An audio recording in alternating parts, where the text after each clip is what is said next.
Tangible. Okay जी, आगे बढ़ते हैं। क्वेश्चन नंबर अब हम लोग करते हैं टेंजिबल नॉन करंट एसेट के एमसीक्यूज। और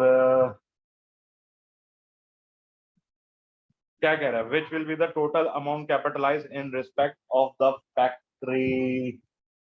कौन कौन सी कॉस्ट इसके अंदर आएगी। ओके, हमारा जी लैंड आएगा, कैपिटलाइज होगा, बिल्कुल होगा। मटेरियल होगा जी, बिल्कुल होगा। लेबर होगा जी, बिल्कुल होगा।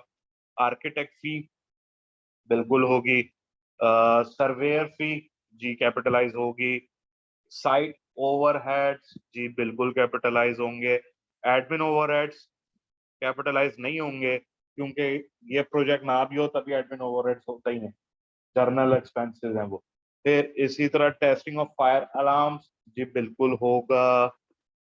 Business rate for the first year ये तो होते ही होते हैं, जर्नल है ये एक्सपेंस। तो इन सब का हम लोग टोटल करें तो ये हमारा बनेगा 6,950,000। आंसर क्या है? आगे बढ़ते हैं जी। Weighted average capitalisation rate is equal to, sorry, क्या आएगा जी। Capita at the following bank loans outstanding during the whole of the 2008 9% loan repayable 2009 15%, 15 million. और 11% लोन रिपेबल 2000Y2 24 मिलियन। ठीक है, Capita had been construction of the qualifying asset on 1st April 2008 and withdraw funds of 6 million on that date to fund construction on 1st August X8. An additional 2 million was withdrawn for the same purpose. Calculate the borrowing cost which can be capitalized in respect of this project for the year ended 31st December 2008। क्या बोलेंगे? क्या आएगा जी? बहुत simple है, वही weighted average हमने निकालना है। टोटल लोन हमारा 15 और 24 कितना हो गया? 39 हो गया। ओके, अब हम लोग क्या करेंगे? 9% है पहले लोन का जी, बिल्कुल। इनटू 15 डिवाइडेड बाय 39 प्लस क्या है दूसरा लोन कितना है? यम यम यम यम यम यम यम 24 24,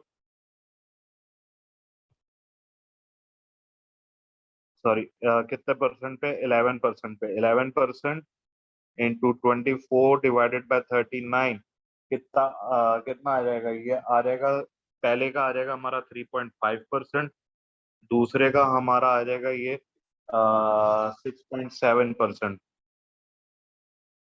दोनों का एडअप करा, ये आ गया 10.2%। ठीक है जी, 10.2%। अब बोरिंग कॉस्ट निकाल लेते हैं जरा। वेटेड एवरेज निकाल ली, अब बोरिंग कॉस्ट निकालें।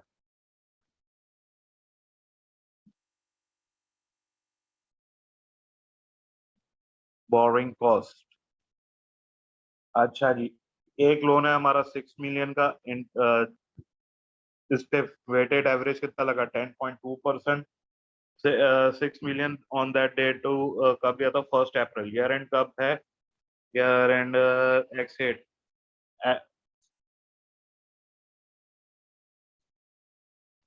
1 अप्रैल से 31 दिसंबर, 9 मंथ्स। इंटू 9 डिवाइडेड बाई 12 कितना आ गया? 459,000। दूसरा लोन कितने का है हमारा? 2 मिलियन का, 10.2%। कब लिया था? अगस्त में लिया था। अगस्त से दिसंबर 5 महीने हो गए। 5 डिवाइडेड बाई 12 कितना आ गया? 85,000। दोनों का एडअप करा कितना आ गया? 544,000। 544,000 है जी, बिल्कुल है ए। आगे चलें। Calculate the boring cost to be capitalise for the year ended 31 December 2009 in respect of this project जी। तो Latrec has borrowed 2.4 million to the finance the building of a factory. Construction is expected to take 2 years. The loan was drawn down and incurred on 1st January 2009 and work began on 1st March 2009. 1 million of the loan was not utilized until 1st July 2009. So Latrec was able to invest it until needed. Latrec is paying 8% on the loan, can invest surplus funds at 6%। ठीक है जी, तो क्या करेंगे जी?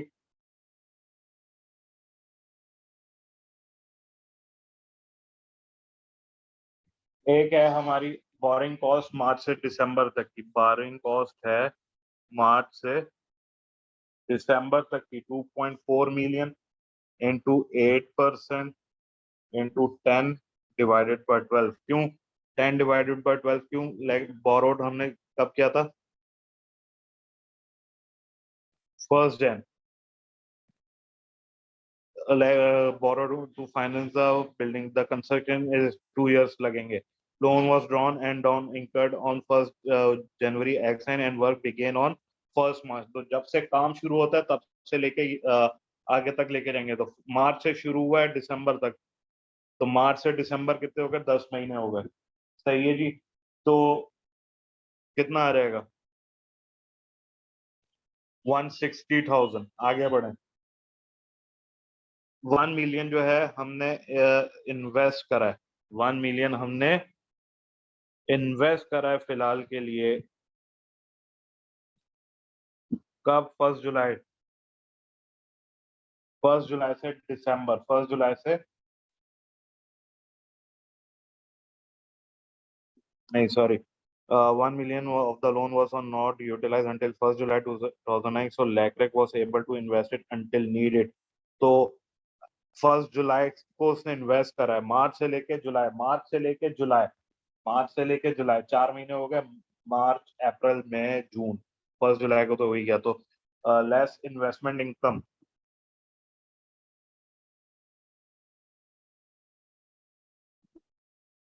कितनी आ गई? 1 million into 6% into 4 divided by 12 कितना आ गया? 20,000।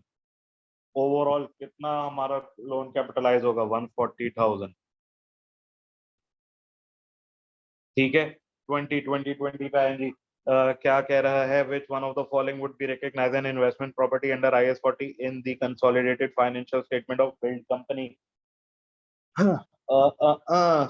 Property intended for sale in the ordinary course of the business, for property being constructed for a customer, a property held by a build company has the right of use asset and lease out under a 6 month lease।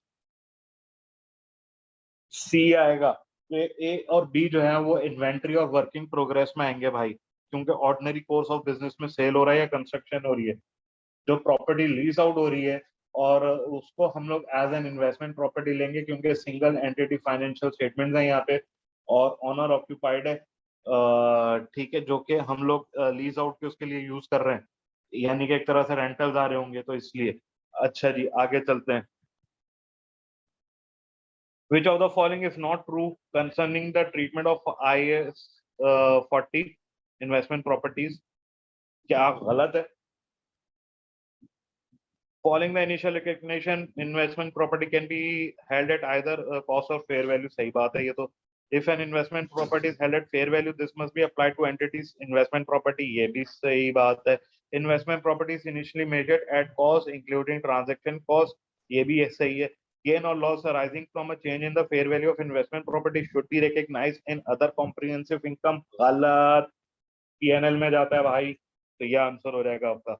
Company has the following loans in place throughout the year ended 31st December 2000। एक्सेट एक 10% का bank loan है और एक 8% का bank loan है 200 का। On 1st July 50 million was drawn for construction of the qualifying asset which was completed during X time, but amount should be capitalized as borrowing cost at 31st December in respect of this asset। बहुत simple है, इस type का हम लोगों ने किया भी है। Simply weighted average capitalisation rate हमें निकालना है, तो क्या करेंगे जी? एक है हमारा 10% लोन, 140 कितने पे भाई? Into 140 divided by 340।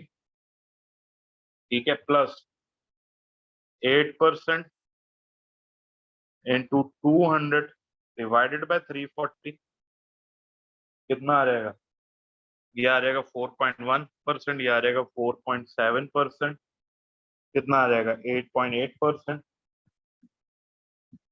तो 8.8% आपका वेटेड एवरेज आ गया। 50 मिलियन इंटू 8.8%, कब से कब तक है जी? 6 महीने का है ये, 1 जुलाई से दिसंबर तक। तो इंटू 6 डिवाइडेड बाय 12 कितना आ जाएगा? 2.2 मिली। ठीक है जी, आगे चलो। What amount will be charged to profit or loss for the year ended 31st March 2008 in respect of the depreciation on this machine? Depreciation से related P&L में क्या क्या जाएगा, अब हमें ये बताना है। तो water by purchase a machine on 1st July 2007 कितने की? 500. It is being depreciated on straight line basis over the expiry life of 10 years. Residual value 20,000. On 1st Jan 2008, following a changes legislation, whether by fitted by safety guard to the machine, the safety guard costs 25,000 and a useful life of 5 years with no residual value. अच्छा जी, क्या करेंगे? बहुत simple है जी, पहले machine की करते हैं। फिर 500,000 माइनस कितनी रेसिजुअल वैल्यू है? 20,000। कितनी लाइफ है? 10 years इंटू 9 डिवाइडेड बाय 12 कितना आई? 36,000। ठीक है, और सेफ्टी गार्ड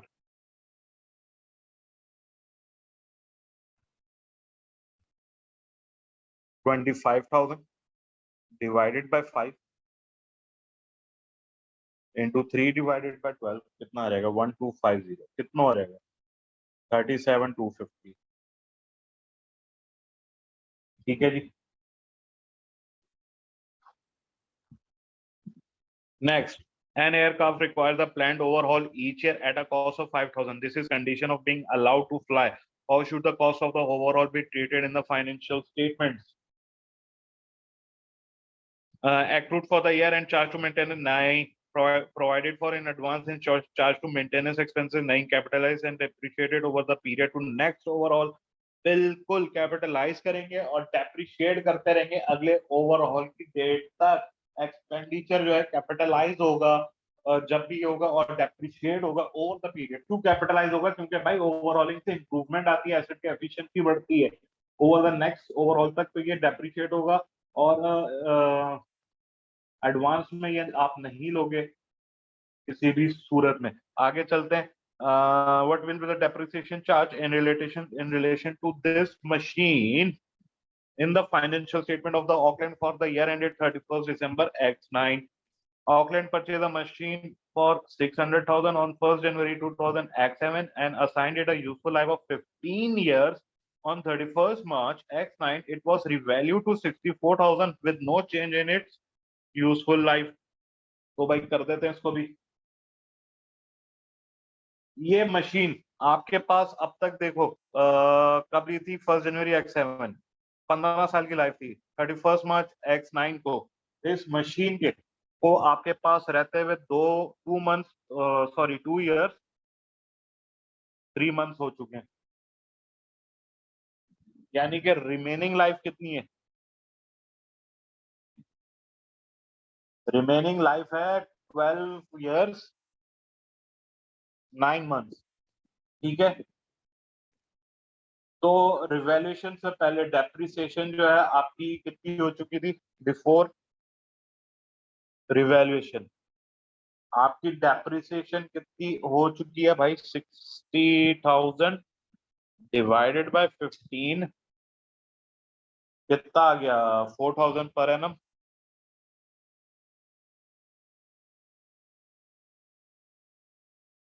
तो पहले 3 मंथ्स का चार्ज आपका क्या होगा? फर्स्ट 3 मंथ्स का charge, depreciation charge first 3 months in 4,000 ये आपका हो जाएगा 1,000। ठीक है, अब मशीन जो है वो डेप्रिशिएट होगी over the remaining life. Remaining life आपकी कितनी है? 12 years 9 months। रिमेनिंग लाइफ कितनी है? 12 years 9 months, यानी कि ओवरऑल 153 months अगर आप कंप्यूट कर लो। तो आप क्या करोगे? अब आप चार्ज निकालोगे रिमेनिंग 9 months ऑफ 2000 X9। तीसरा 64,000 वैल्यू हो गई है। इंटू 153 और उसमें से आपको चाहिए आपके 9 मंथ, ये हो गया 3765।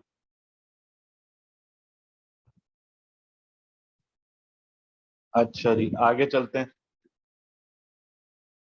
What amount will be shown in the revaluation surplus at 31st December 2008 in respect of this building?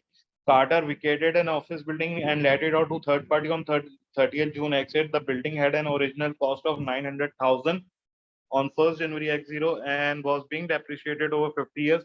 It was judged to have a fair value on 30th June X8 of 950,000. Okay. At the year end of 31st December X8, the fair value of the building was estimated at 1.2 million. तो करते हैं जनाब।